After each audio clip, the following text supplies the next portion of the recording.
konten kreator saya, diundang, datang, ngobrol. Waktu ngomong tuh memang nyampe banget. Apa yang disampaikan tuh sedih, aku aja hampir nangis kayak gitu punya kan. Nangis, dan aku sampai katanya dia di situ kan berprestasi, pinter dan lain sebagainya. Ya udah, aku pikir aku kan sering banget ya bantuin orang ya kan. Setiap orang tuh datang punya prestasi susah, aku tuh pasti bantu. Dari dulu tuh kayak sifat aku seperti itu, jadi impulsif ya aku bantu ya. Pas aku bantu aku tanyain dia mau nggak mau, terus aku bilang oke, aku lebih dari sekedar bantu, kamu mau jadi adik angkatku kan. Itu di podcast tentang rekayasa, semuanya itu jalan apa adanya aja. Dia bilang mau, oke, ya udah jadi adik angkatku, aku kasih duit. Pulang itu aku kasih, bukan aku bilang ini ya, bukan aku mengungkit ya, tapi aku menceritakan faktanya supaya semuanya tahu, karena kan ini jadi beritanya kan sudah jadi konsumsi publik juga ya. Pulang aku kasih duit, kamu beli baju baru, beli sesuatu yang baru, bilang beli untuk oleh-oleh nenekmu, beda lagi. Ini ongkosmu untuk jalan-jalan keliling Jakarta, beda lagi. Terus besoknya aku berangkat keluar kota, aku bilang kamu mau jalan pakai mobilku, dan mobilku Alphard loh kasih, mobil plus supirku, dan keliling Monas kemana-mana pakai mobilku, dan dia seneng banget. Pulang lagi dia bilang kurang duit lagi, aku kasih lagi duit. Dia bilang neneknya ada hutang, oke, berapa hutangnya, aku bayarin hutangnya. Pulang ke Medan, habis ke Medan yang ngobrol-ngobrol kan kayak gitu kan, butuh untuk sekolah, oke, aku transfer lagi. Jadi 3 kali aku transferin, belum dia balik ke Palembang. Terus aku bilang, kalau kamu memang serius mau pindah mau FKUI, aku bilang serius banget kak, serius mau jadi dokter, aku bilang serius. Aku cuma bilang kalau kamu pengen jadi dokter, sepertinya fasilitas yang kamu punya sekarang tuh nggak cukup. Soalnya kan sekolahnya apa adanya. Aku bilang harus pindah. Dia langsung bilang, aku setuju banget kak. Memang rasanya itu dunia ini luas, nggak mungkin sekecil ini. Ya kan dia sambut aku kan. Ya, aku seneng dong. Dia malah semangat. Aku bilang kalau mau pindah sekolah ke tempat yang lebih bagus bagaimana? Siap, senang hati. Malah aku tanya nenek kayak gimana? Tenang kak, kalau nenek semuanya clear, dia bilang. Malah nenek support apapun kata saya katanya kan. Ya udah aku support aja. Aku bilang mau pindahin ke sekolah negeri kan, carilah sekolah negeri. Tapi ternyata sekolah dia sekarang itu swasta pindah ke negeri itu nggak bisa.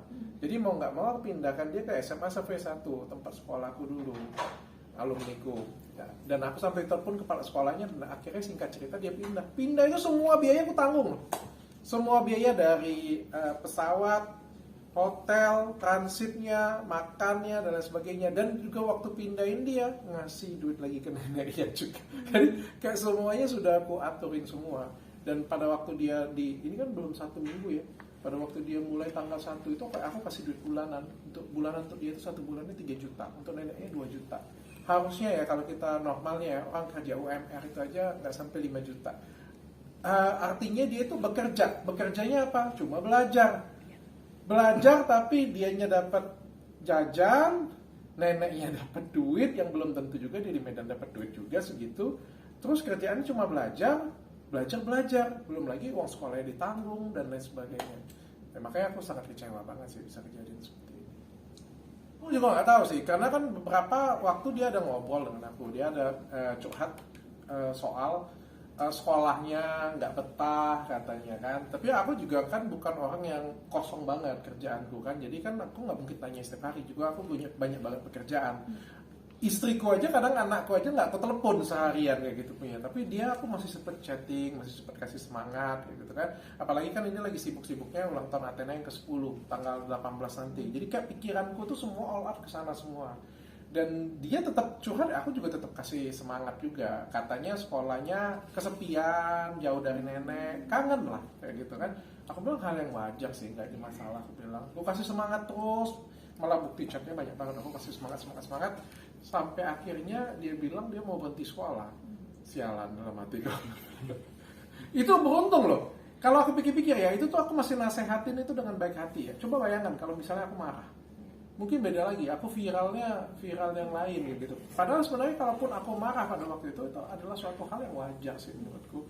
Kalau misalnya aku sendiri, kalau misalnya baru dibayarin mak bapak aku sekolah, papa lagi mahal, terus aku bilang, mak aku mau berhenti sekolah, pikir ada yang melayang pasti ke kepala aku. Kayaknya ya wajar lah kalau kita baru sekolah 3 hari mau berhenti, kan wajar banget. Tapi sebagai seorang kakak lah, aku masih bisa ngerti. Itu kan anak umur 17 tahun, masih lagi labil-labilnya. Aku juga punya anak, kadang-kadang anakku juga nakal. Aku juga paham.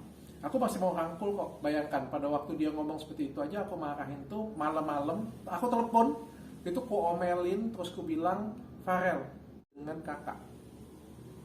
Aku kayak anakku sendiri gitu. Karena anakku pun kalau kemarin kayak gitu, minta maaf dengan aku bilang kayak Dia minta maaf ya. minta maaf, I'm so sorry, dia bilang kayak gitu. Oke, ya udah, aku anggap hari ini kejadiannya tidak ada. Nggak banyak loh orang yang bisa seperti itu, sudah dikecewakan terus bisa ngomong, oke, hari ini aku anggap kejadiannya tidak ada kayak gitu. Tapi aku berpikir kalau sekali lagi dia minta, aku bilang aku pulangkan. Jam 7 pagi besoknya, sumpah. Cepet banget loh. Jam 7 pagi besoknya dia langsung bilang juga dia mau berhenti. Udah, pergilah, nggak jadi masalah.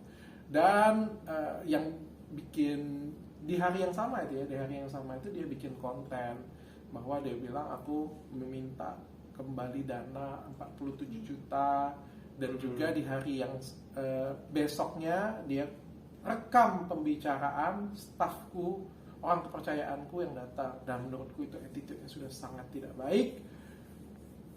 Aku salah pilih orang, ya Tuhan malah sayang dengan aku, kasih tahu yang sekarang kayak gitu pokoknya. Maka menurutku ya udah, tinggalin aja kayak gini. Ya, kata gurunya dia sering teleponan sampai dengan 2 jam pada waktu jam pelajaran sekolah, izin, katanya seperti itu. Aku nggak tahu kalau telepon siapa, aku nggak tahu, dan itu juga aku baru tahu hari ini.